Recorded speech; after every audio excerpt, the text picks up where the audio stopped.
Esse frio intenso que a gente viu em algumas cidades, algumas capitais e estados do país nos últimos dias deve continuar por mais alguns próximos dias essa semana. O meteorologista da Climatempo, Aleph Matos, está com a gente aqui já ao vivo para dar um panorama dessa segunda semana de julho, que promete uma volta do sol ali, pelo menos em São Paulo, mas não necessariamente quer dizer que o calor vai vir junto com esse sol, né, Aleph? Boa tarde para você, seja bem-vindo, obrigado por estar com a gente aqui na Globo News.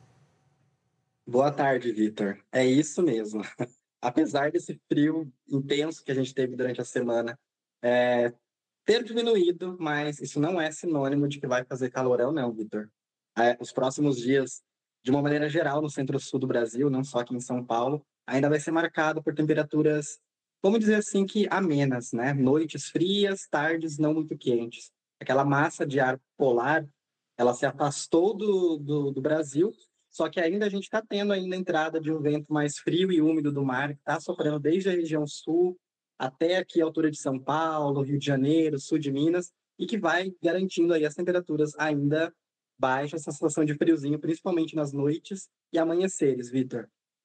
O inverno chegou para valer, então, Aleph. O que a gente está vendo é um movimento que deve permanecer ao longo do inverno ou é uma frente fria mais forte ao longo dessa semana mesmo? Eu estava vendo há pouco uma notícia de um jornal da Bahia, de Salvador, e até na Bahia a notícia era assim: onda de frio, temperaturas em torno de 20 graus, a mínima em 20 graus. A Bahia, maravilhoso, né? A mínima é 20 graus. A gente vai ver em São Paulo essa semana ainda a temperatura máxima abaixo de 20 graus. Isso deve permanecer assim, tanto na Bahia, nos estados do Nordeste, como Sudeste e Sul, ao longo do inverno, ou é um pontual, né, nessa segunda semana de julho?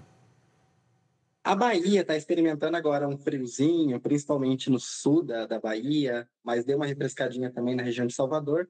É porque essa frente fria que passou aqui pela semana passada, ela está em alto mar e agora está influenciando as condições de tempo na Bahia, então trouxe chuva, inclusive existe risco de chuva forte no litoral baiano, principalmente no recôncavo baiano, na região de Salvador, e trouxe as temperaturas mais amenas.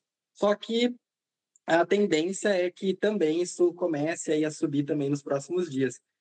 As temperaturas no centro-sul como um todo, falando dos estados do sul, do sudeste, até mesmo parte do centro-oeste. O centro-oeste também teve uma queda expressiva, voltou a subir, só que ainda é uma subida um pouco tímida.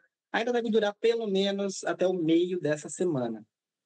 Existe um indicativo de lá pelo dia 13, 14, a gente tem uma subida maior da temperatura pelo Brasil, que aí aqueles ventos mais quentes, úmidos que vêm da Amazônia, começaria a descer mais para o centro-sul, trazendo temperaturas um pouco mais altas, ainda assim nada de muito, muito calorão. Então o que a gente está experimentando mesmo são momentos frios mesmo. Mas a tendência, Vitor, é que julho ele termine assim no centro-sul do Brasil como um todo, dentro até um pouco abaixo da normalidade em termos de temperatura. Então a gente está tendo sim um julho um pouco mais friozinho. Aleph, já na região norte do país, a gente tem visto, por exemplo, em Belém, algumas pancadas de chuva ali, 2 dias seguidos com alagamentos e, sobretudo, no estado do Amazonas, a cheia do Rio Negro, provocando já mais de 500 mil pessoas afetadas, com casas alagadas e provocando, né, muito prejuízo por lá. Ali, obviamente, o frio não é um problema, mas como é que vai ficar a situação da chuva na região norte?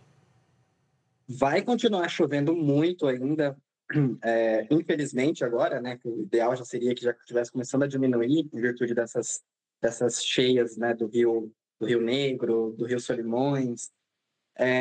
Só que ainda existe uma perspectiva, ainda pelos próximos 15 dias, de a gente ter bastante chuva, principalmente na região de Roraima, né?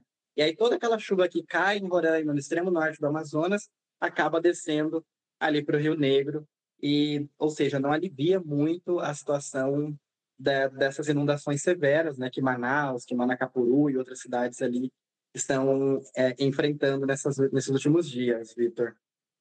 Perfeito, Aleph. Obrigado por estar com a gente aqui, pela disponibilidade. Boa tarde, bom domingo para você. Obrigado, igualmente.